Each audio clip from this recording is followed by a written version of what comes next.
Acteurs et partenaires de l'école ivoirienne se sont réunis le temps d'une journée à l'hôtel Novotel à Abidjan Plateau.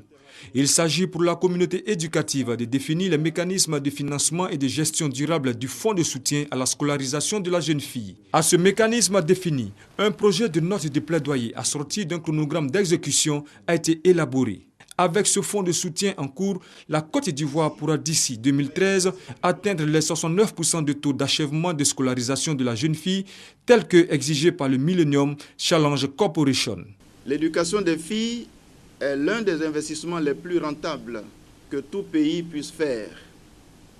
Consciente de cette donne, la Côte d'Ivoire s'est inscrite pour la promotion de l'éducation des filles parce que l'effet multiplicateur de l'éducation des filles fait dire que les indicateurs de développement humain atteignent les niveaux les plus satisfaisants quand l'éducation de la fille est intégrée comme priorité dans les programmes de développement. Selon le directeur de la planification, de l'évaluation et des statistiques, représenté par le directeur des ressources humaines, sur 100 petites filles qui entrent au cours préparatoire première année, moins de 40% arrivent au CM2.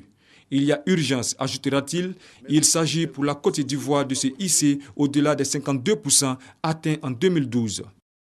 Au nombre des efforts qui restent à faire pour atteindre le point d'achèvement de la scolarisation de la jeune fille, il y a les 20 indicateurs de résultats que la Côte d'Ivoire est en devoir de satisfaire.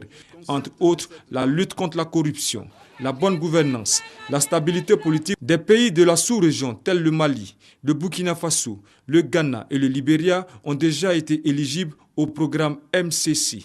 Tous les regards sont tournés vers le gouvernement de Côte d'Ivoire pour relever à son tour le défi de la scolarisation de la jeune fille.